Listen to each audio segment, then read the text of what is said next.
fun? Yeah, and we're learning a lot, and we've had some incredible speakers here today. I'll tell you, these guys, they're incredible. I mean, so I don't want to bore you people with my dull stuff, with my life, and so forth.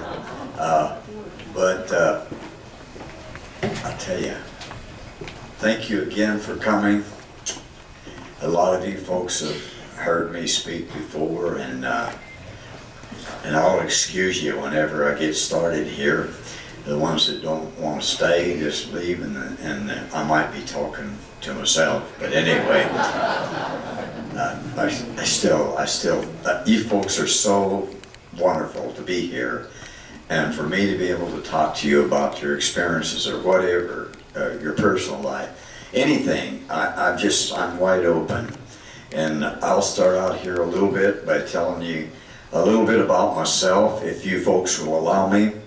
And I'm hoping that the chairs don't empty very quickly. I was born in the Ozark Mountains in 1931, October 20th, to, well, I'm getting these dates mixed up, aren't I?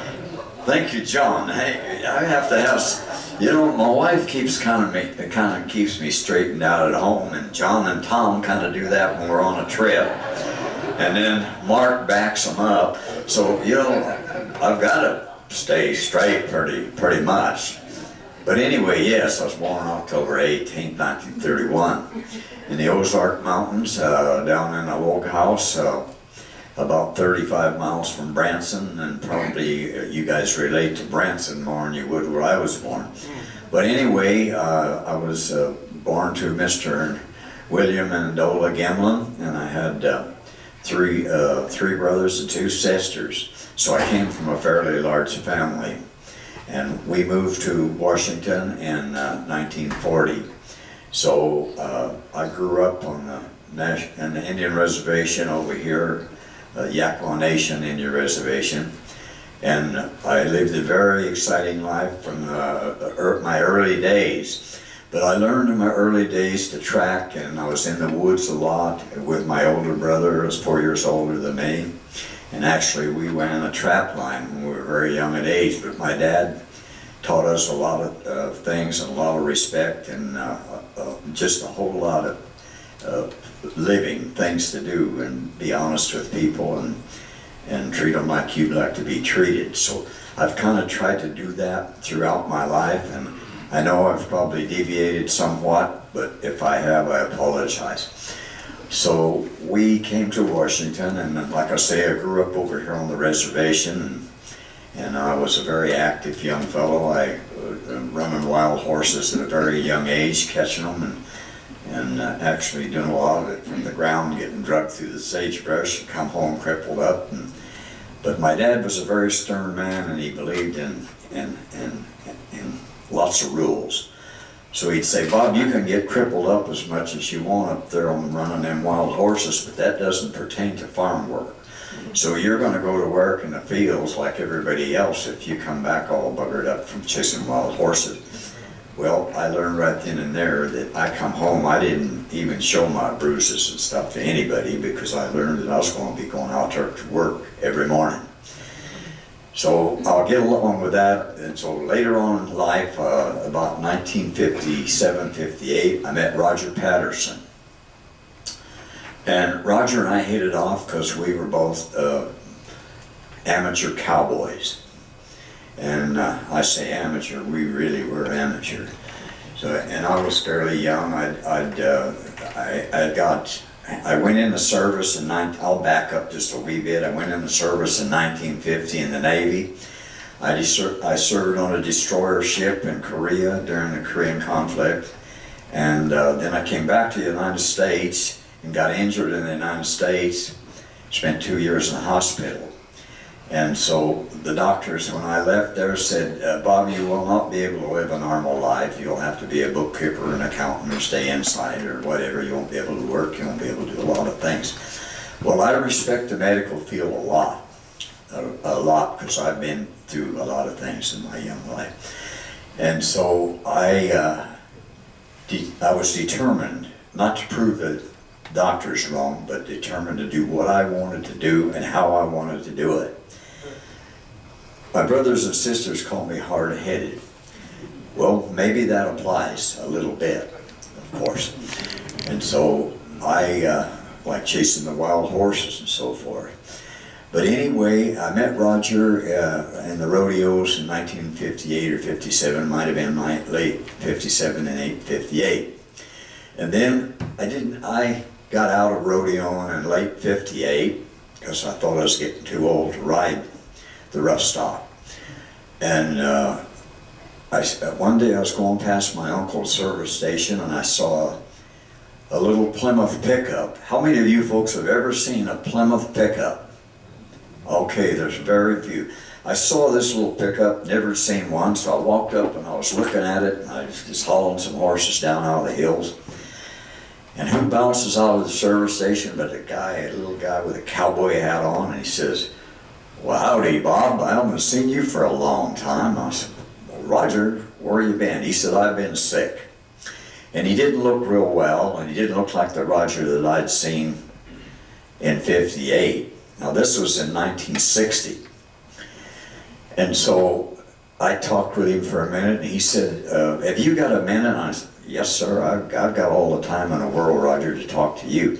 He ran over to that little Dodge or Plymouth pickup and grabbed a plaster cast out of there. And he said, "This is a cast of Bigfoot." And I said, "Well, sure enough it is, you know, it's mighty big." And he said, "Do you know anything about Bigfoot?" And I said, "No, not a thing, Roger. I don't know nothing about Bigfoot." He said, "Let me bring you a book that Dr. Ivan Sanderson has wrote about the Tom Slick expedition and a lot of other things in it." And I don't know any of you folks who have ever been able to get a book of Dr. Ivan Sanderson's.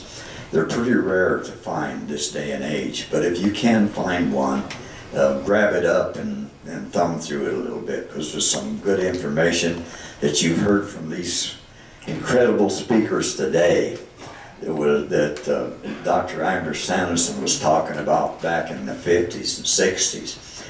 So I'll get on with my story here. And so I didn't see Roger for a while, and I was riding a lot of young horses then, and I talked to him again one day, and he said, "I live up above Tampico, which is about 35 miles up here." And he said, "Where do you ride, Bob?" And I said, "I just ride back up here in the mountains wherever I can find training facilities for these young horses that I'm riding for people." Well, he said, "You got to come right past my place. Will you stop and let me throw my horse in and go with you?" And I said, "Why, certainly, Roger. You can go with me anytime you want." So I go past Roger's place, and by then he'd been over his illness, and he was getting better and better, and so he put his horse in the truck, and we'd go back and maybe camp a couple of nights, or if it was holiday weekend, I'd be off and camp 3 nights. And Roger would have these this little battery-powered cassette player, and he'd play those for me about testimonials that people had witnessed footprints and casts, and that's where he got some of these casts. And so Roger was right into this Bigfoot phenomenon in big time. So anywhere that he'd hear about any evidence, Roger would go and investigate. Well, I didn't have that kind of time because I had a full-time job, plus a weekend job, plus riding colts. So you can see I had a pretty tight schedule. And so this went on for a while, and then I kept thinking, well, Roger is a pretty honest fellow in my opinion, and if he believes in Bigfoot, then there must be something out there that I'm just letting go on by.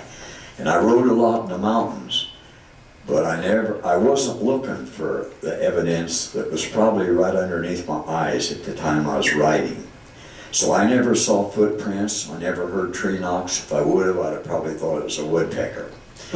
And you know, folks, any of you that's been out there in the woods and for this purpose, and you hear the tree knocks, you know they're not a woodpecker, but it still sounds similar to that.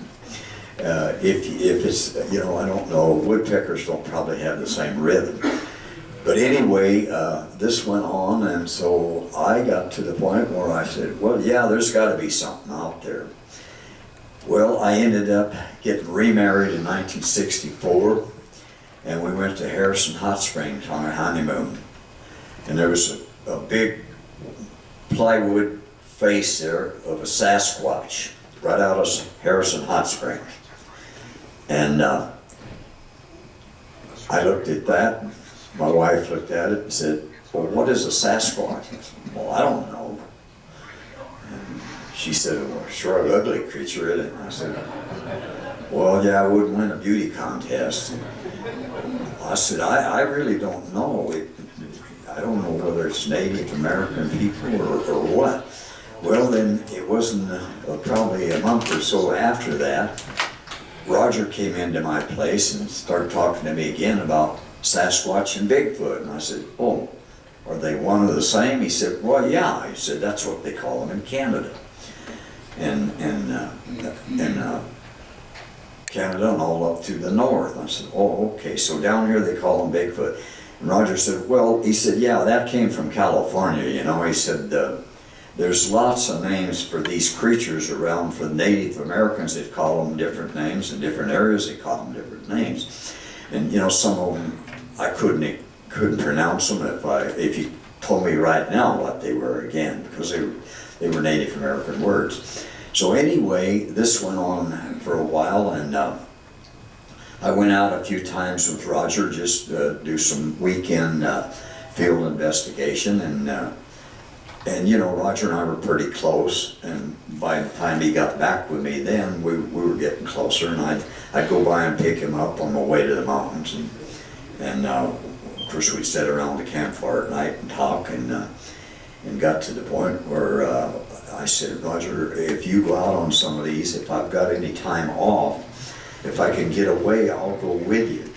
Well, I really didn't have that much time, so this went along for quite a while, and the weekend of Labor Day weekend of 1967, we planned a trip over to Mount St. Helens, because Roger had been talking to me a lot about the Mount St. Helens area. They'd seen lots of footprints over there, and there had been people up there that disappeared, and it was close to Ape Canyon, and different things that he talked to me about. So my interest was growing all this time about the Bigfoot phenomena, and also that Mount St. Helens was such a beautiful mountain. I said, yeah, I'd like to spend some time over there. So we went over there that Labor Day weekend and rode a lot and covered a lot of area, but never saw a footprint or anything.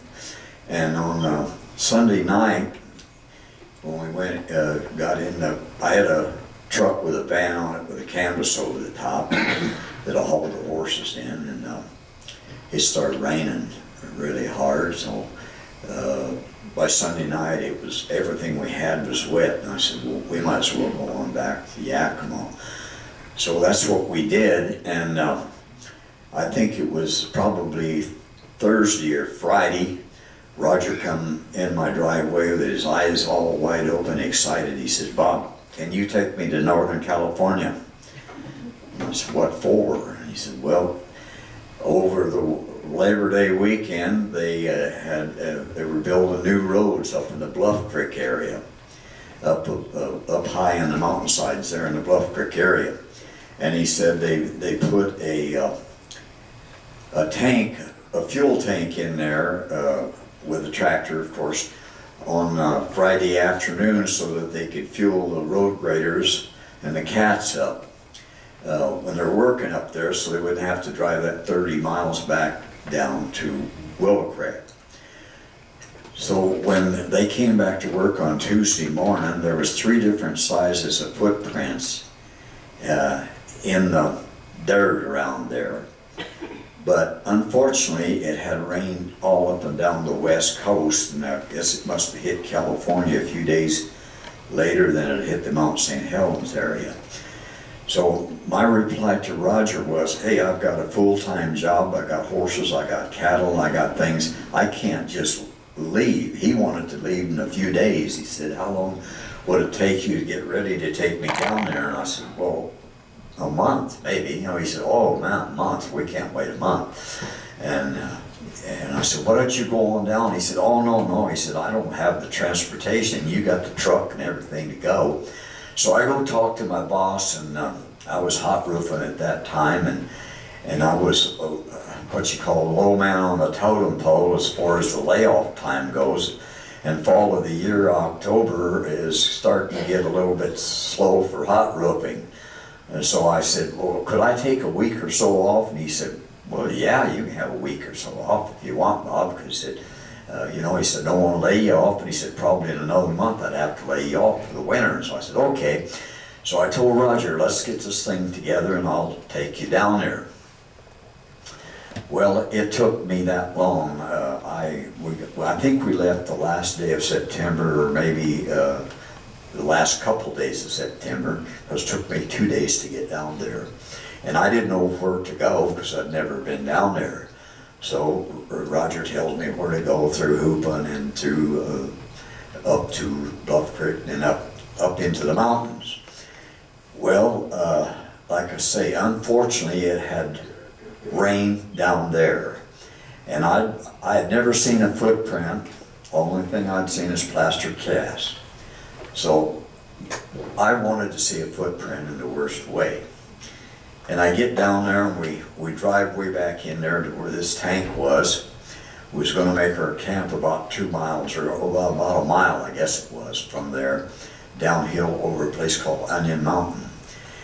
And all I could see were these footprints that they talked about, the 3 different sizes of footprints.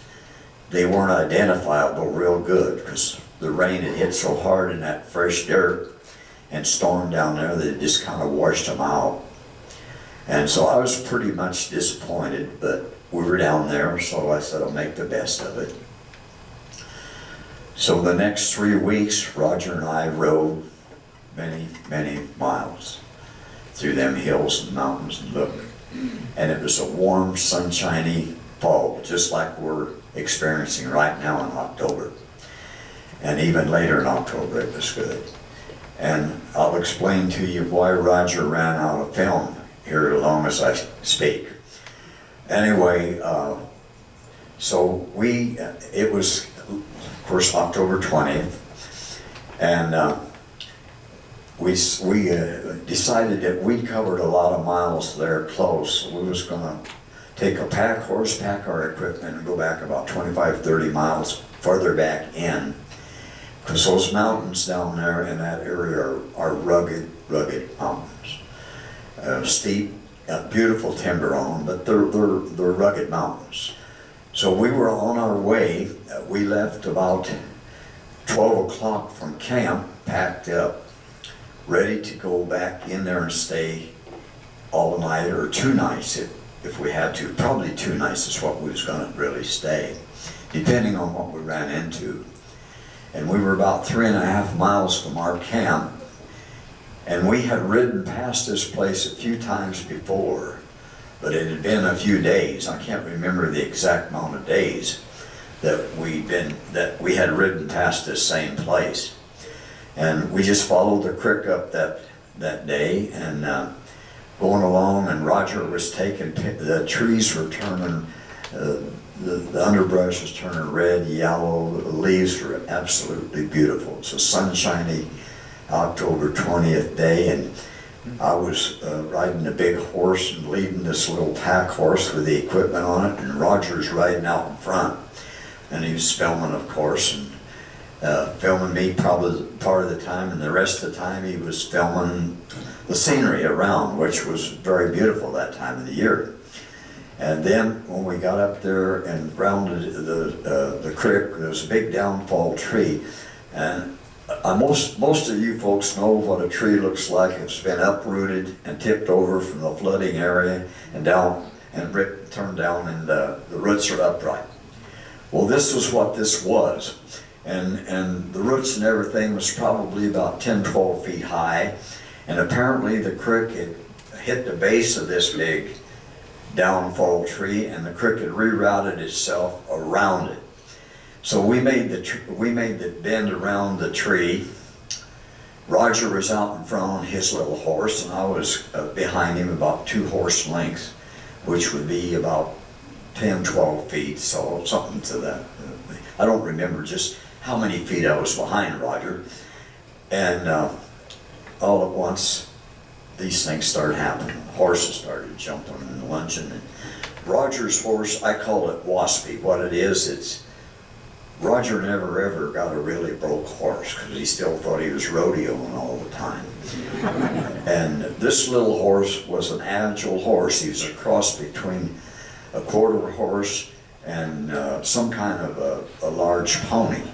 He was, right now I've seen a lot of cutting horses no bigger than him, but he was probably 800 or 900 pounds, but he was a compact horse. But the horse I was riding was a big 16-hand horse, if you're familiar with hands on a horse, and big stout horse, and I was leading this little pack horse with her gear on it. Well, when I first saw the creature, she was standing, I call it she now, I don't know what it was then. I didn't know what a she was supposed to look like from a he, and didn't really know what a Bigfoot was really, in real life, was supposed to look like. And so when I look over and see this big thing standing right by the creek, I thought, oh my God, they really do exist. And of course, it turned immediately and started walking away. Just like it was going down to the grocery store to get groceries. It was not running. It didn't act like it was frightened. It just acted like, hey, there's 2 dumb cowboys here trying to get a picture of me, and I just want to walk away.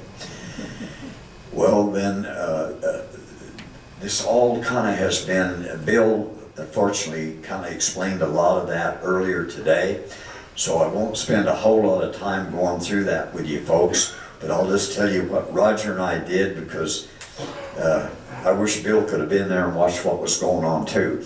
But he did such an incredible job.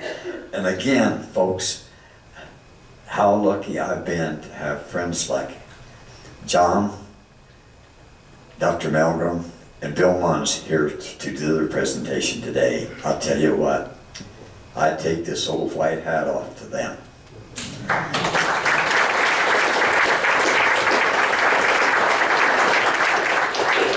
Thank you, folks, because I think that everybody here today has really learned a lot from those 3 gentlemen. Now, I learned a lot today, and I knew I didn't know much, but I've been lucky enough to get Bill's book, and I just got through reading it. That's an incredible book. Anyway, I'll go on with my story, because Bill can tell his own story, and he does it well. So, this thing went on, and of course a lot of you folks have seen the film footage, I'm sure. And the excitement between Roger's horse jumping around and him trying to get off and get his camera out of his saddlebag off the left side. And Roger used to keep his saddlebag, it had 2 flaps that buckled down. And Roger used to keep the 1 flap in the front unbuckled so that he could grab his camera fast if he had to. Because, you know, we both believed in being prepared if you have to. Well, we had no idea that we were going to be, I'll call it lucky, that close to camp, and that early in the day. It was around 2 o'clock in the afternoon by that time we got there. And so, like Bill said, Roger gets out and runs across the creek, and if you've seen the film footage, you'll see the fuzziness and the blurriness in there. Well, then he got straightened up and did all the things that Bill said, plus when he ran out of film, I rode across the creek with my horse, kept him control. Roger's horse took off back down the way we came, and and the pack horse was pulling on me, so I guess I just threw the rope back. I don't remember. I let go. Things were happening so quick, folks, that I've had people say, well, Bob, were you scared? Well, no, I wasn't scared. I didn't have time to get scared. This all happened fast, just boom, boom, boom, boom, boom, like that. And so all you do is do what you can at the time you're doing it. Plus the fact, we were both pretty doggone tired, actually physically tired from riding and putting time in down there. And it just happened to be that every night was prior to that time, that week was a full moon night. So we actually even rode out at nights up across where they were blading these roads to see if we could find any tracks or any footprints of a Bigfoot crossing them in the fresh dirt. Well, we found raccoon tracks and deer tracks and bobcat tracks and cougar tracks, but no Bigfoot tracks. But anyway, so the story goes on with Roger and I there, and when Roger ran, I rode across the creek and got off the horse. I had a 30-06 rifle with 180 grain bullets, and I didn't know what to expect, and so I never raised the rifle to my shoulder and never ever intended to shoot unless I thought it was totally necessary. If the creature would have turned around and come back towards me viciously, I say now I wouldn't have, but at that time I was young and I had hunted a lot and I was an excellent shot. So I'm glad it didn't happen. Anyway, and as she went on, as Bill explained to you folks earlier as it went on, then when she went almost out of her sight, Roger said, "I'm out of film, Bob." Well, what I wanted to do, my natural instinct was to get on the horse and follow her. So I got back up on the horse and Roger said, "Don't go." And he said, "Don't leave me here." Well, he said, "I'm out of film." And he said, "We got to catch up the pack horse and get a poncho out of that so I can get underneath there and put new film in there." Well, that took us quite a little while to run his horse back down and catch it, get the pack horse, and him get the film back in there. By then, I was kind of out of the mood of taking after it on my horse. So then Roger got the film in, and we went on up the way that she disappeared when we last saw her. And about a quarter of a mile up, we saw where it had walked across the creek, stepped partially in the creek, and left a half of a footprint on a big flat rock. And from there, it went right straight up through the cliffs and rocks. And I said, "Well, I think I'll go up through the rocks." And Roger said, "Are you crazy?" I said, "No, I can get up through there." I was young and active then and pretty strong. And he said, "Well, it's getting late. You know, down there in October, the sun gets over them mountains, and at 4 o'clock, you better start making plans to get down out of there because it's going to be dark, you know." So we said, "We got a lot to do. We got to get casts made of the footprints, and we got a lot to do." So I said, "Yeah, I realize that." I wanted to try and follow it, and I wanted to see it again, basically, is what I wanted to do. So we went back and got the equipment to do the casts and so forth, and that took a while, and we got that done, and then I got up on, I was quite a bit heavier than I am now. In fact, it's about 40 pounds heavier. And with a cowboy boot with a riding heel, I got up on a stump there that had been cut off or broke off or whatever, and jumped off as close to the tracks as I possibly could to indicate the depth of the creature's tracks.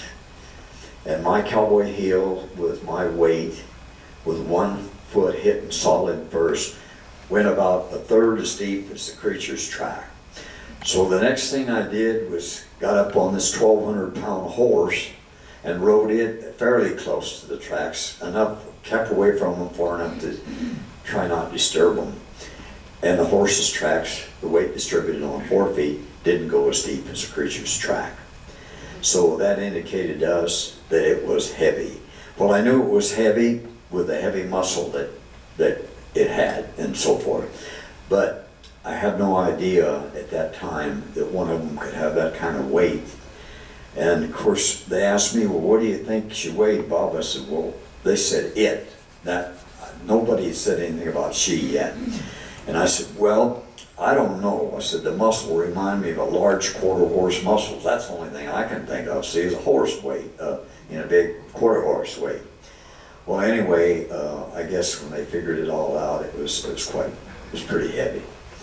So that's kind of what the story is on my part, folks. And thank you for tolerating me here, and sure do appreciate you being here.